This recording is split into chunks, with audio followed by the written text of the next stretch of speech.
नमस्कार, आप देख रहे हैं हिमाचल आज तक। तो चलिए नजर डालते हैं आज की सुर्खियों पर। हिमाचल प्रदेश के ट्राइबल जिला लाहौल स्पीति के गेहूं गांव में पहली बार मोबाइल नेटवर्क शुरू हुआ है। चीन से सटे गेहूं गांव में मोबाइल सेवा शुरू होने के बाद प्रधानमंत्री नरेंद्र मोदी ने वीरवार को ग्रामीणों से मोबाइल पर बात की। इस दौरान पीएम ने ग्रामीणों से लगभग 14 मिनट तक बात की। प्रधानमंत्री ने कहा, हमारी सरकार वाइब्रेंट विलेज प्रोग्राम के तहत बॉर्डर एरिया में विकास को बढ़ावा देने के लिए काम कर रही है। पहले की सरकारों ने इन क्षेत्रों को उनके हाल पर छोड़ दिया था। पीएम ने कहा कि तीसरे कार्यकाल में वह लोगों के जीवन की सुगमता को प्राथमिकता देने के बाद उनके जीवन की गुणवत्ता पर ध्यान केंद्रित करेंगे। प्रधानमंत्री ने कहा कि जब 2014 में भारतीय जनता पार्टी की सरकार बनी थी तो देश के 18,000 गाँव में बिजली भी नहीं थी। हर जगह बिजली पहुँचाई। अब देश के कोने कोने में मोबाइल नेटवर्क पहुंचाया। ग्रामीणों ने मोबाइल नेटवर्क पहुंचाने के लिए प्रधानमंत्री का आभार जताया। प्रधानमंत्री ने ग्रामीणों से ठंड को लेकर भी सवाल किया। उन्होंने कहा कि जब वह संगठन का काम करते थे तब उन्होंने लाहौल स्पीति जिला में घूमा है, इसलिए लाहौल स्पीति के लोगों की चुनौती वह समझते हैं। उन्होंने ग्रामीणों से पूछा कि मोबाइल के बगैर कैसे कम्युनिकेशन करते हैं। इस पर ग्रामीणों ने बताया कि उन्हें बात करने के लिए घर से 8 किलोमीटर दूर जाना पड़ता है। इस पर प्रधानमंत्री ने कहा कि पहाड़ी इलाके में 8 किलोमीटर में काफी वक्त लगता है। हिमाचल प्रदेश के मुख्यमंत्री सुखविंदर सिंह सुक्खू ने चुनाव में जीत सुनिश्चित बनाने के लिए खुद मोर्चा संभाल लिया है। बीते सप्ताह हमीरपुर संसदीय क्षेत्र में फील्ड विजिट के दौरान विपक्ष पर हमलों के बाद मुख्यमंत्री शुक्रवार को कांग्रेस मुख्यालय में मंडी संसदीय सीट जीतने की रणनीति तैयार कर रहे हैं। मुख्यमंत्री ने प्रदेश कांग्रेस और मंडी संसदीय क्षेत्र के वर्कर के साथ अहम मीटिंग ले रहे हैं। कल शिमला संसदीय क्षेत्र की रखी गई है। आज की मीटिंग में मंडी सीट पर बीजेपी व कंगना रनौत को घेरने की रणनीति तैयार की जा रही है। मीटिंग शुरू होने से पहले मुख्यमंत्री ने कहा, मंडी संसदीय क्षेत्र से आए वर्कर से फीडबैक लिया जाएगा। इसके आधार पर चुनाव की आगामी रणनीति तैयार की जाएगी। कांग्रेस सरकार की 15 महीने की उपलब्धियों को जनता तक पहुँचाने को लेकर चर्चा होगी। इसमें मंडी लोकसभा सीट के लिए कांग्रेस हाईकमान द्वारा ऑब्जर्वर बनाए गए संजय दत्त भी विशेष रूप से शामिल हुए।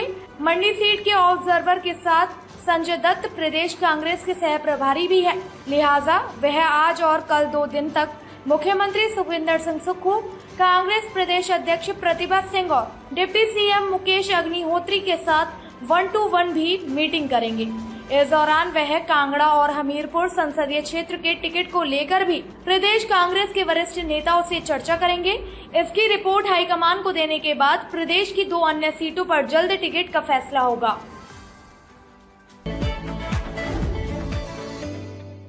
हिमाचल प्रदेश के ट्राइबल जिला लाहौल स्पीति में वीरवार रात 8:53 पर भूकंप के झटके महसूस किए गए। रिएक्टर स्केल पर इसकी तीव्रता 4 मापी गई।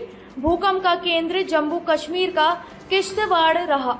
लाहौल स्पीति जिला के मुख्यालय केलांग में 2 बार तेज झटके महसूस किए गए। इससे लोग दहशत में आ गए। स्थानीय प्रशासन के अनुसार अब तक किसी भी प्रकार के जान व माल के नुकसान की सूचना नहीं है। जिन लोगों ने झटके महसूस किए वह रात में ही अपने घरों से बाहर निकल आए थे। लाहौल स्पीति जिला के अधिकांश क्षेत्र भूकंप की दृष्टि से अति संवेदनशील जोन 5 में आते हैं। यहाँ बार बार भूकंप के झटके महसूस किए जाते हैं। बीते 1.5 महीने में यह तीसरी बार भूकंप आया है। भूकंप भूगर्भीय घटना है। जानकारों के अनुसार पृथ्वी की 4 प्रमुख परतें हैं, जिसे inner core, out core, mental और क्रस्ट कहते हैं, कि पृथ्वी के नीचे मौजूद प्लेट्स घूमती रहती हैं, जिसके आपस में टकराने पर पृथ्वी की सतह के नीचे कंपन होता है। जब ये प्लेट्स अपनी जगह से खिसकती हैं तो भूकंप के झटके महसूस किए जाते हैं। जिस जगह प्लेट्स टकराती हैं वहाँ ज्यादा भूकंप का असर रहता है। हिमाचल प्रदेश में 11वीं और 12वीं के छात्राओं के स्कूल खुल गए हैं। राजकीय आदर्श कन्या वरिष्ठ माध्यमिक पाठशाला पोर्ट मोर में गुरुवार से 11वीं और 12वीं की कक्षाओं का संचालन बड़े ही उत्साह और जोश के साथ हुआ। छात्राएं अपनी कक्षा, अपने विषय संबंधी अध्यापक, अपने सेक्शन को ढूंढने के लिए सुबह 9:30 बजे ही स्कूल पहुंच गई थी। 1 अप्रैल से प्रवेश प्रक्रिया शुरू हो गई थी। और गुरुवार 18 अप्रैल शाम 4 बजे तक 920 छात्राओं ने दाखिला ले लिया है। अभी आगामी दिनों में करीब 200 से 300 दाखिले होने की संभावना है, क्योंकि पूर्व में पढ़ रही छात्राओं ने प्रवेश नहीं लिया है। इस दौरान निजी स्कूलों से काफी संख्या में छात्राओं ने प्रवेश लिया है।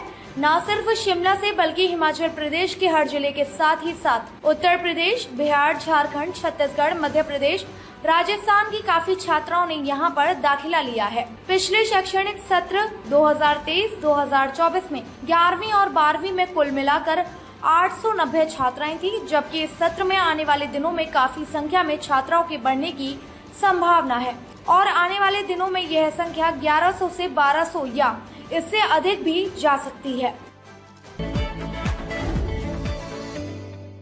प्रदेश में पैराग्लाइडिंग के चलते हो रहे बड़े हादसों के चलते टूरिज्म विभाग ने कड़ा संज्ञान लिया है।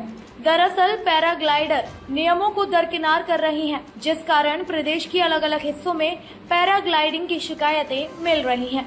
ऐसे में अब यदि नियमों की अवहेलना होगी तो सीधे तौर पर लाइसेंस रद्द होगा। इसके साथ ही पैराग्लाइडर के लिए SIV कोर्स करना जरूरी होगा। इसके साथ ही टूरिज्म विभाग में इनका रजिस्ट्रेशन करवाना होगा और रजिस्टर्ड पैराग्लाइडर को 2 साल का कोर्स करना अनिवार्य होगा। पौंग डैम मनाली के तहत आने वाले क्षेत्र में अभी 150 पैराग्लाइडर रजिस्टर्ड हैं। ऐसे में सभी के लिए रजिस्ट्रेशन करवाना जरूरी होगा। कोर्स न करने की सूरत में लाइसेंस रद्द कर दिया जाएगा।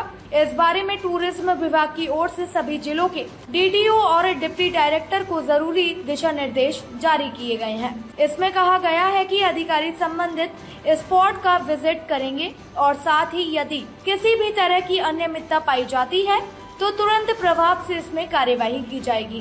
पर्यटन विभाग द्वारा जारी निर्देशों के अनुसार अगर पैराग्लाइडिंग में नियमों दरकिनार किए तो पैराग्लाइडर का लाइसेंस रद्द किया जाएगा।